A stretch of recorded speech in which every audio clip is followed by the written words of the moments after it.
ప్రతిభా Biotech సమర్పించి మట్టి మంచి కార్యక్రమానికి తిరిగి స్వాగతం. తెలుగు రాష్ట్రాల్లో ప్రస్తుతం వరి దుబ్బు చేసే దశ నుండి ఈనే దశ వరకు ఉంది. ఈ దశలో సుడిదోమ, మొగి పురుగు ఆశించి నష్టం చేసే అవకాశం ఉంది. వీటి నివారణకు చేపట్టాల్సిన సమగ్ర సస్యరక్షణ చర్యల గురించి రైతులకు తెలియజేస్తున్నారు శాస్త్రవేత్త శ్రవణ్ కుమార్.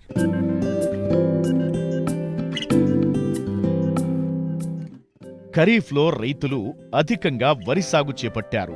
తెలంగాణలో దాదాపు 44 లక్షల ఎకరాల్లో సాగవుతున్న ఈ పంట వివిధ ప్రాంతాలలో పిలక దశ నుండి ఈనే దశలో ఉంది.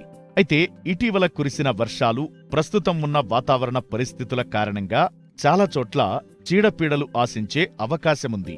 ముఖ్యంగా కాండం తొలిచే పురుగు, సుడిదోమ చాలా చోట్ల ఆశించినట్లు శాస్త్రవేత్తలు గుర్తించారు. ముఖ్యంగా వరి సాగయ్యే అన్ని ప్రాంతాల్లో గోధుమ రంగు దోమ, తెల్లదోమలు ఆశిస్తాయి.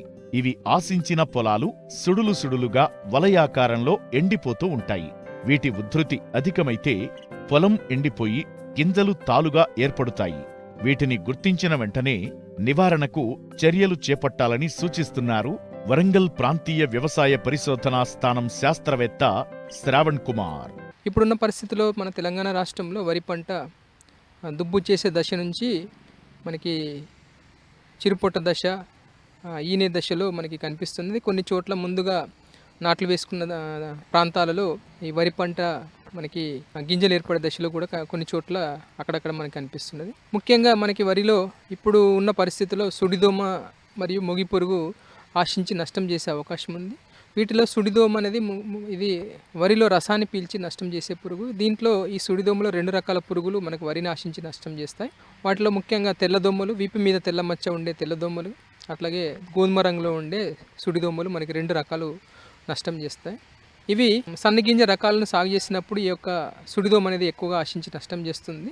అట్లాగే మనకి నిర్దేశించిన మోతాదు కంటే ఎక్కువ మోతాదులో మనము నత్రజని సంబంధించిన ఎరువులు, ముఖ్యంగా యూరియా లాంటివి మనము అప్లై చేసినట్లయితే కూడా సుడిదోమ ఎక్కువ అవుతుంది. కాలిబాటలు తీయని పొలాల్లో కూడా మనకి సుడిదోమ వల్ల నష్టం ఎక్కువ కలిగే అవకాశం ఉంటుంది. ఆగస్టులో ఎక్కువ వర్షాలు పడి మనకి సెప్టెంబర్లో ఉక్కపోత వాతావరణం ఉన్నట్లయితే ఈ సుడిదోమ అనేది ఎక్కువగా రావడం అనేది జరుగుతుంది.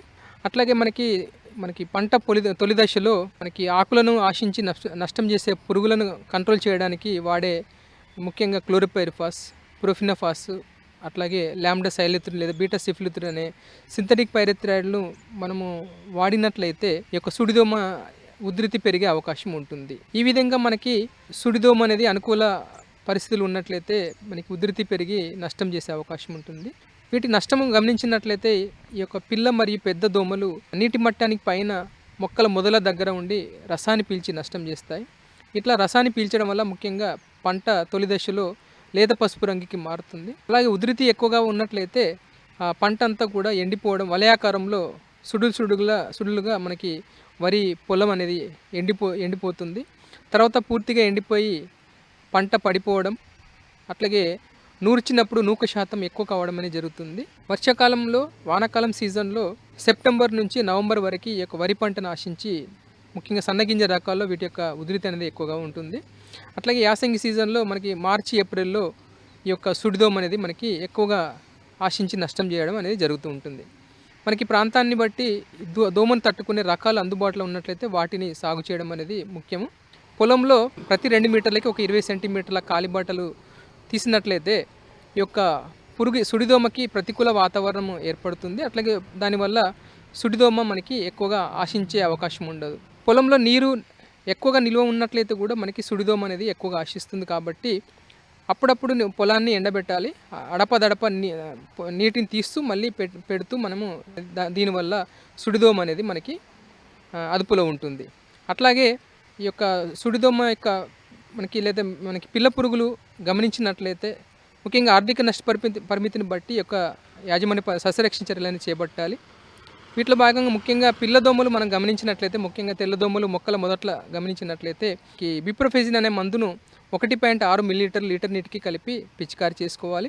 అలాగే ఉధృతి ఎక్కువగా ఉండి మనకి పిల్ల మరియు పెద్ద సుడిదోమలు ఒక దుబ్బుకి 20 నుంచి 25 మనం గమనించినట్లయితే డైనోటెఫ్రాన్ అనే మందు 0.4 గ్రాములు, పైమెట్రోజన్ అనే మందు 0.6 గ్రాములు, అట్లాగే ట్రైఫ్లూమిజపైరం అనే మందు 0.48 ml లీటర్ నీటికి కలిపి మొక్కల మొదళ్ళ మొత్తం పూర్తిగా తడిచేటట్టుగా పిచికారి చేసినట్లయితే ఈ యొక్క సుడిదోమను సమర్థవంతంగా మనం అరికట్టవచ్చు. ప్రస్తుత పరిస్థితుల్లో వరికి ఆశించే మరో పురుగు మొగి పురుగు. ఇది పిలక దశ నుంచి చిరుపొట్ట దశ వరకు ఆశించి తీవ్ర నష్టం చేస్తుంటుంది. ఇది రబీ సీజన్లో ఆశించి అధిక నష్టం చేస్తుంది. అయితే ప్రస్తుతం ఈ ఖరీఫ్లో కూడా ఆశించి తీవ్రంగా నష్టపరుస్తోంది. దీని నివారణకు చేపట్టాల్సిన సస్యరక్షణ చర్యల గురించి ఇప్పుడు చూద్దాం. వరిని మనకి మొగి పురుగు లేదా కాండం తొలచు పురుగు కూడా ఆశించే అవకాశం ఉంటుంది. ఈ మొగి పురుగు అనేది నర్సరీలో నారుమడిలో వస్తుంది, అట్లాగే పిలక దశలో, తర్వాత పూత దశలో వరి పంటను ఆశించి నష్టం చేస్తుంది. నారుమడిలో ఆశించినట్లయితే నారు మొత్తం కూడా చనిపోతుంది. పిలక దశలో ఆశించినట్లయితే ముఖ్యంగా మధ్యలో కాండము మువ్వు అనేది చనిపోవడం అనేది జరుగుతుంది. పూత దశలో ఆశించినట్లయితే తెల్ల కంకులు అనేది ఏర్పడతాయి. ఈ విధంగా మనకి ఈ యొక్క మొగి పురుగు అనేది మనకి పంటకు నష్టం చేస్తుంది. ఈ ముఖ్యంగా పిలక దశలో ఆశించినప్పుడు మొవ్వు చనిపోతుంది కాబట్టి అక్కడ మనకి పిలకల సంఖ్య తగ్గిపోతుంది. ఆ మొవ్వును చనిపోయిన మొవ్వును పీకినట్లయితే మనకి సులువుగా చేతిలోకి వస్తుంది. అట్లాగే పూత దశలో ఆశించినట్లయితే మనకి తెల్ల కంకులు ఏర్పడతాయి. ఈ తెల్ల కంకులను కూడా మనం లాగినట్లయితే మనకి చేతిలోకి సులువుగా వస్తాయి. ఈ తెల్ల కంకులు ముఖ్యంగా లక్షణం ఏంటిదంటే ఆ కంకిలోని గింజలన్నీ కూడా తాళైపోతాయి.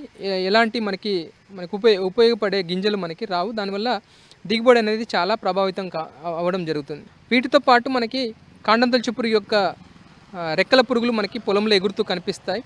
అట్లాగే ఆకుల కొనల మీద మనకి గుడ్ల సముదాయాలు, మొక్క యొక్క మట్ట మీద కానీ లేదా కాండం మీద మనకి యొక్క గుడ్ల సముదాయాలు అనేవి కనిపిస్తాయి. ఈ గుడ్ల నుంచి వచ్చిన లార్వా పురుగులు కాండం లోపలికి పోయి మనకి నష్టం అనేది చేయడం జరుగుతుంది. దానివల్ల మనకి మొవ్వు చనిపోవడం కానీ తెల్ల కంకులు ఏర్పడడం అనేది కానీ జరుగుతుంది. సో ముఖ్యంగా దీంట్లో వీటి యొక్క రెక్కల పురుగులు మనకి ఎండు గోధుమ రంగులో కానీ పసుపు రంగులో కానీ ఉంటాయి. తల్లి రెక్కల పురుగులు అయితే వాటి యొక్క ముందు రెక్కల మీద నల్లటి చుక్కలు అనేది కనిపిస్తాయి. ఈ లార్వా కూడా ముందు తెలుపు రంగులో ఉండి తర్వాత నారింజ రంగులో తలననేది కలిగి ఉంటుంది. అట్లాగే ప్యూప దశ కూడా కాండం లోపలనే పూర్తి చేసుకోవడం అనేది జరుగుతుంది. సో దీంట్లో ముఖ్యంగా ఇది యాజమాన్య పద్ధతులు మనం చూసినట్లయితే లింగాకర్షణ బుట్ట అనేది వాడడం ద్వారా వీటి యొక్క ఉనికిని కానీ ఉధృతిని కానీ తెలుసుకోవాలి. ఒక వారంలో 25 రెక్కల పురుగులు మనం మగ రెక్కల పురుగు గమనించినట్లయితే సస్యరక్షణ చర్యలు చేపట్టాలి. అట్లాగే లింగాకర్షణ బుట్టల ద్వారా కూడా మనము మొగి పురుగును అదుపులో ఉంచవచ్చు. ఎకరానికి 8 నుంచి 10 ఈ లింగాకర్షణ బుట్టలు పెట్టినట్లయితే ఇవి లింగాకర్షణ బుట్టలు కూడా మనకి ఈ యొక్క మొగి పురుగును అదుపులో ఉంచడం అనేది జరుగుతుంది. అలాగే మనకి పిలక దశలో పిలక దశలో ఉన్నప్పుడు కార్బోఫిరాన్ 3G గుళికలను ఎకరానికి 10 కిలోల చొప్పున మనకి వేయాలి. దాంతోపాటు లేనట్లయితే కార్టాప్ హైడ్రోక్లోరైడ్ మందు 2 గ్రాముల లీటర్ నీటికి కానీ లేదా ఎసిఫేట్ అనే మందు 1.5 గ్రాముల లీటర్ నీటికి కలిపి పిచికారీ చేసినట్లయితే పిలక దశలో మనం ఈ యొక్క మొగి పురుగును అదుపులో మనకి నివారించవచ్చు. అట్లాగే తర్వాత దశలో మనకి పూత దశలో లేదా చిరుపొట్ట దశలో కార్టాప్ హైడ్రోక్లోరైడ్ అయితే 2 గ్రాముల లీటర్ నీటికి లేదా క్లోరాంటర్ నిలిపిన అయితే 0.3 ml లీటర్ నీటికి లేదా ఐసోసైక్లోసిరామ్ అనే మందు 0.6 మిల్లీలీటర్ కానీ ట్రైఫ్లూమిజపైర్ టెట్రానిలిప్రోల్ అనే మందు 0.5 ml లీటర్ నీటికి కలిపి పిచికారి చేసుకోవాలి. ముఖ్యంగా రెక్కల పురుగు ఉధృతిని బట్టి ఈ యొక్క రసాయనిక మందులు అనేది వాడి ఈ యొక్క మొగి పురుగును అదుపులో ఉంచుకోవాలి.